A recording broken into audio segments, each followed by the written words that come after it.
আসসালামু আলাইকুম। আমি হামদান কায়সার। আমরা অনেক সময় গেমের মধ্যে বিভিন্ন ধরনের মুড রাখতে চাই, ডে মোড, নাইট মোড, অনেকে অনেক সময় রেনি মুডও রাখে। তো আমি আজকে আমার এই গেমের মধ্যে দুইটা মুড নিয়ে কাজ করব, ডে মোড এবং নাইট মোড। তো আমি যখন এখানে ট্যাপ টু প্লেতে ক্লিক করছি, আমার এখানে দুইটা আইকন আসছে, ডে মোড আর একটা নাইট মোড। যদি ডে মোডে ক্লিক করি তাহলে আমি দেখতে পাচ্ছি এখানে ডে মোডেই চলছে। এবার আমি নাইট মোড নিয়ে নিই। তো নাইট মোডে দেখতে পারলাম যে আমার স্কাইটা চেঞ্জ হয়ে গেছে। আমি এখানে খুব একটা বেশি চেঞ্জ করিনি, কারণ আমার মূল উদ্দেশ্য হচ্ছে শুধুমাত্র আপনাদেরকে দেখানো যে কিভাবে আমার এখানে নাইট মোড আর ডে মোড বা বিভিন্ন ধরনের মোড আমি সিলেক্ট করতে পারি। তো এই ব্যাপারটা একদমই সিম্পল। আমি হচ্ছে প্রথমে এখানে ডে মোড আর নাইট মোডের জন্য দুটো বাটন নিয়ে নিচ্ছি।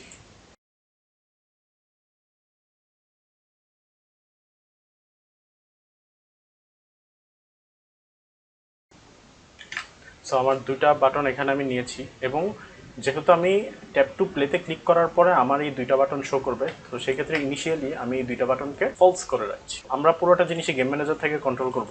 তো আমরা এখানে যেটা করব বেসিক্যালি সেটা হচ্ছে টাইপ চেক। তো এটার কারণে কি হয়েছে চলুন আমরা দেখে আসি এডিটরে কোনো চেঞ্জ হয়েছে কিনা। তো এডিটরে আমরা এখানে দেখতে পাচ্ছি যে এখানে একটা টাইপ চলে এসেছে, ডে নাকি নাইট। তো বাই ডিফল্ট এখানে ডেটা সেট করা আছে। প্রথমে যেটা থাকে বেসিক্যালি সেটাই সেট করা থাকে যদি আপনি কিছু সেট না করে থাকেন।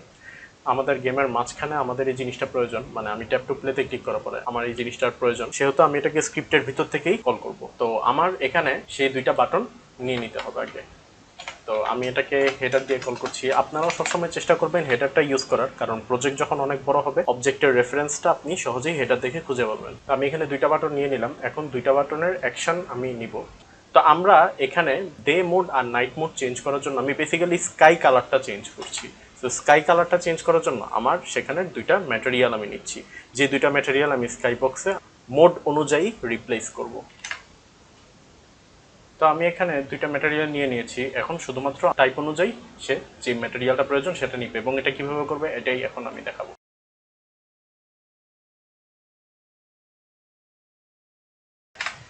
এই দুইটা জিনিস হচ্ছে ডিসাইড করবে যে আমার ডিম মোডটা কি হবে।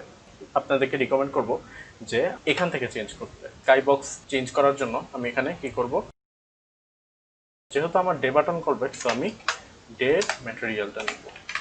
ওকে, আর যেহেতু এখানে রাইট, তো settings dot Skybox is equal night material।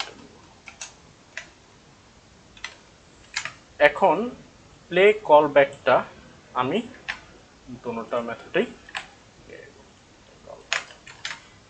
এখন আমার এখানে অন্য আরেকটা কাজ করতে হবে, যেটা হচ্ছে যে আমি যখন ট্যাপ করব তখন সে চেক করবে যে আমি কোন মোডে খেলতে যাচ্ছি।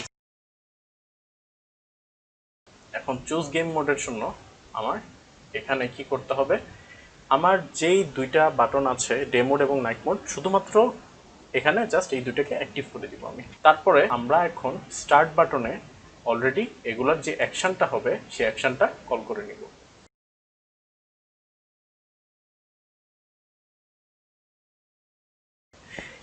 সবসময় আমরা চেষ্টা করব যে বাটনের যে কলব্যাকগুলো আছে সেগুলো সবসময় একসাথে রাখা, স্টার্টে রাখা। যেহেতু আমার এটা আলটিমেটলি লাগবেই, সেজন্য আমি সবগুলোর অন ক্লিক লিসেনারগুলোকে আমি স্টার্টেই রেখে দিই। এটার অল্টারনেট আরেকটা ওয়ে আছে, আমি ছোটোখাটোভাবে দেখাচ্ছি। আপনি যদি চান তাহলে এখানে যেমন ডে বাটন আছে, এই ডে বাটনের মধ্যে এখানে অন ক্লিক আছে, আপনি চাইলে এখানে অ্যাড করতে পারেন। এই গেম ম্যানেজারটা এখানে ড্র্যাগ এন্ড ড্রপ করবেন এবং এখান থেকে গেম ম্যানেজার সিলেক্ট করে এখানে যেই ফাংশনটা আপনি কল করতে চান সেই ফাংশনটা এখান থেকে নিতে পারেন। আমার এখানে ডে বাটনের জন্য আমি এখানে ডে বাটন কল ব্যাক দেবো, কিন্তু এটা আমার আসলে প্রয়োজন নেই, কারণ আমি অলরেডি গেম ম্যানেজার থেকে কল করছি। তবে আমার কাছে মনে হয় এই জিনিসটাই বেশি সুবিধাজনক। এবার আপনি যেভাবে করতে পারেন। তো এখানে আমরা যেটা করছিলাম, গেম স্টার্ট প্যানেলে আমার এই প্লে কলব্যাক, মানে আগে যখন আমি ক্লিক করতাম তখন সরাসরি প্লেতে চলে যেত, এখন এটা আর হবে না। এখন হচ্ছে তার আগে আমাকে চুজ করার জন্য সে দেখবে। সো আমি এখানে চুজ গেম মোড নামে একটা মেথড তৈরি করেছি, যেখানে আমার এই দুইটা বাটনের যে কোনো একটা দিয়ে আমি ডিসাইড করবো আমি অ্যাকচুয়ালি কোনটাতে যাব। এখন আরেকটা কাজ করতে হবে, সেটা হচ্ছে যে আমার যখন খেলা শুরু হবে তখন তো আমার সবগুলো বাকি যা ইউআই রিলেটেড যা কিছু আছে সব কিছু আমার ফলস হয়ে যাচ্ছে। সেক্ষেত্রে ডে বাটন এবং নাইট বাটনও ফলস করে দিতে হবে। সো আমার মনে হয় মোটামুটি সব কিছুই রেডি হয়ে গেছে।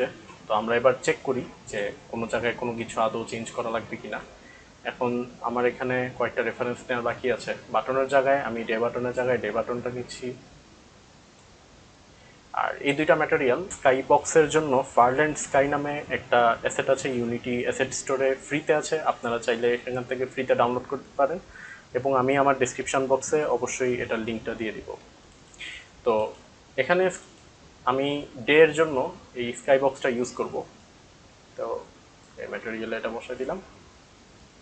আর নাইটের জন্য আমি এই স্কাই বক্সটা ইউজ করব, ম্যাটেরিয়ালের জন্য এটা বসাই দিলাম।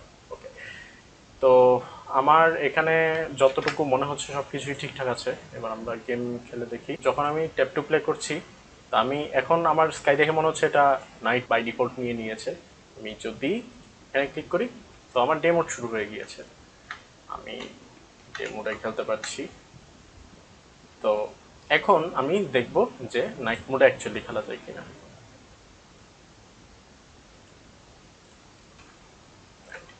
এবং আপনারা একটা জিনিস খেয়াল করবেন যে এখানেও আমার গেম মোডটা চেঞ্জ হয়ে যাচ্ছে। গেম মোড এখানেও আমি নাইট সিলেক্ট করেছি, নাইট হয়ে যাচ্ছে। আবার যদি আমি দেই, দেখুন এখানে বাই ডিফল্ট ডেই আছে। আমি যদি ডেতে ক্লিক করি তাহলে ডে শুরু হয়ে গেছে। তো এভাবেই হচ্ছে আপনারা যে কোনো গেমের মুড সিলেক্ট করতে পারেন। শুধুমাত্র মুড না, আপনারা চাইলে যে কোনো ধরনের টাইপ চেক আপনারা এভাবে করতে পারেন। আমার মনে হয় এটা একটা ফিজিবল ওয়ে এবং আপনারা চাইলে গেমের মধ্যে বিভিন্ন ধরনের মুড এভাবে ক্রিয়েট করতে পারেন। আজকের ভিডিও এতটুকু পর্যন্তই ছিল। ধন্যবাদ সবাইকে।